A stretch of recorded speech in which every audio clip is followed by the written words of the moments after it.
तो hello guys, हमारा जो लेक्चर था जहाँ से पिछली बार रुक गया था उसके आगे हम कंटिन्यू करेंगे। तो हमारा टॉपिक है 4G लैंग्वेज। हमने हाई लेवल लैंग्वेज तक कर लिया था। 4G लैंग्वेज के बारे में आज पढ़ेंगे। उसके बाद 5G लैंग्वेज, जो कि शायद एक ही वीडियो में हो जाएगा, देखते हैं कैसे होगा।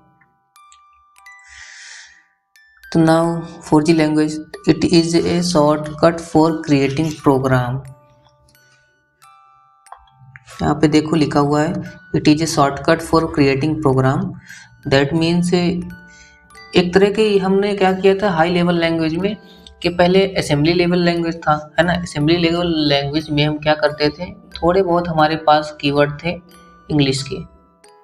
फिर हमने हाई लेवल लैंग्वेज किया में शिफ्ट हुए, तो जब हाई लेवल लैंग्वेज तक पहुंचे तो उसमें क्या हो गया था कि हमने बहुत सारी इंग्लिश लैंग्वेज यूज करने लगे थे। मतलब हम इंग्लिश वे में कंप्यूटर को कमांड देने लगे थे। कंप्यूटर वो जो इंग्लिश वे में लैंग्वेज थी, मतलब हाई लेवल लैंग्वेज थी, उसको लो लेवल लैंग्वेज में या फिर मशीन लेवल लैंग्वेज में कन्वर्ट करने के लिए क्या रहता था, कंपाइलर या इंटरप्रेटर। अब 4G लैंग्वेज आ गया हमारे पास, उससे भी आगे। तो ये क्या है, हमें इसमें क्या होगा कि एक छोटा इनपुट देंगे ना, एक छोटा सा अगर इसमें इनपुट देंगे, यहाँ पे देखो, give less input generate huge output. That means हमने क्या किया कि एक छोटे से इनपुट में भी हमने बहुत बड़े बड़े आउटपुट निकालने सीख लिए थे। जैसे कि यहाँ पे एसक्यूएल है, ठीक है, एसक्यूएल मैटलैब। तो एसक्यूएल में आपको सबको पता होगा कि एसक्यूएल क्या होता है। यहाँ पे समझा दे रहा हूँ मैं आपको। एसक्यूएल में हम लोग लिखते थे क्रिएट टेबल EMP एम्प्लॉय, या ऐसा भी जो भी लिखना रहता था। यहाँ पे अपने हिसाब से ले सकते थे, एक तरह से वेरिएबल जैसा था, अपने हिसाब से जो भी नाम लेना था ले लेना था। तो जैसे हमें एक टेबल बनानी है तो हम क्या करते थे, केवल इतना छोटा सा कमांड लिखते थे और हमारा टेबल बन के रेडी हो जाता था। अगर हमें टेबल के कोई भी कंटेंट है तो उसे प्रिंट कराना है तो ऐसे ही एक छोटा सा कमांड लिखते थे, उसमें भी पूरा जो भी है कंटेंट टेबल का वो प्रिंट हो जाता था। तो ज़्यादा मेहनत नहीं करनी पड़ती थी। At the end of the story ये था कि एक दो अक्षर का हम लोग क्या करते थे, केवल एक दो छोटे छोटे कमांड लिख के बहुत बड़ा बड़ा आउटपुट जनरेट कर लेते थे। एक तरह से शॉर्टकट हो गया था हमारे लिए, बहुत बड़े बड़े प्रोग्राम के लिए, ठीक है। और जैसे मैटलैब हो गया, तो मैटलैब में क्या रहता था, ऐसे ही उसमें भी था कि छोटे छोटे चीज़ें, मतलब ज़्यादा मेहनत नहीं करनी पड़ती थी, अपने को इतना ज़्यादा सोचना नहीं पड़ता था कैसा एल्गोरिथम है, क्या है, कैसे होगा, बिल्कुल नहीं, ठीक है। हम लोग बना बनाई चीज़ रहती थी उसे यूज कर लेते थे थोड़ा बहुत, उससे जो भी अपने अकॉर्डिंग बनाना रहता था बना लेते थे। तो आई होप आपको समझ आया होगा। ज़्यादा इसमें नहीं घुसते हैं क्योंकि ठीक है, वैसे भी जब पढ़ोगे आगे तो फिर ऐसे समझ आएगा। अपन अभी सी लैंग्वेज तक स्टिक रहते हैं। तो इसका एडवांटेज क्या रहता था, वेरी इजी टू प्रोग्राम, मतलब ये इसमें और ज़्यादा इजी हो गया था। क्योंकि हाई लेवल लैंग्वेज में क्या रहता था, इससे पिछली वाली लेवल वाली लैंग्वेज थी, उसमें हम इंग्लिश में तो लिखते थे लेकिन बहुत ज़्यादा लिखना पड़ता था, है ना। इसमें क्या होगा, अब तो और ज़्यादा इजी हो गया था, कम लिखना पड़ता है बहुत, और बहुत आसानी से हमारा प्रोग्राम बन जाता है, ठीक है। पर इसका डिसएडवांटेज क्या है, ऑब्वियस सी बात है, इसमें परफॉर्मेंस बहुत स्लो रहेगा। क्यों स्लो रहेगा, यहीं पे समझ लेते हैं। हाई लेवल लैंग्वेज में क्या था, एक लो लेवल लैंग्वेज में कन्वर्ट करने के लिए एक क्या था, इंटरप्रेटर या फिर कंपाइलर था, ठीक है, इंटरप्रेटर या फिर कंपाइलर।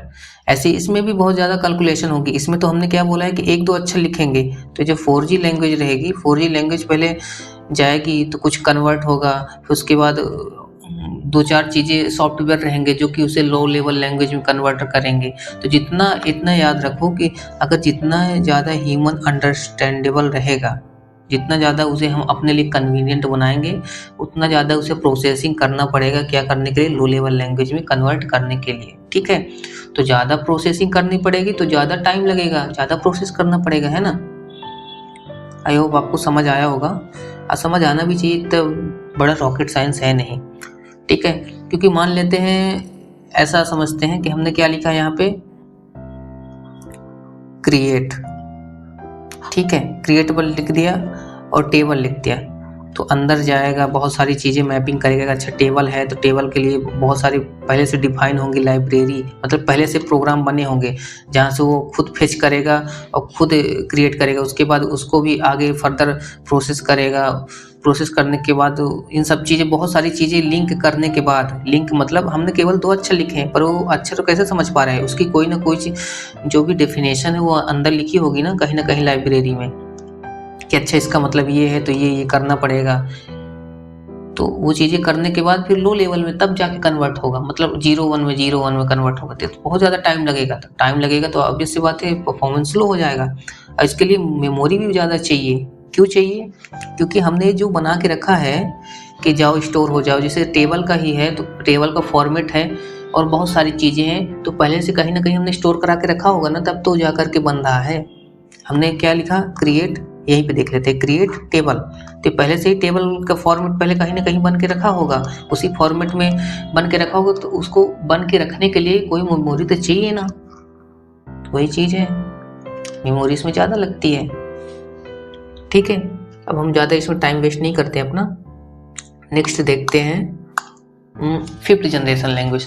तो और ज़्यादा हाई ह्यूमन अंडरस्टैंडेबल हो गई थी।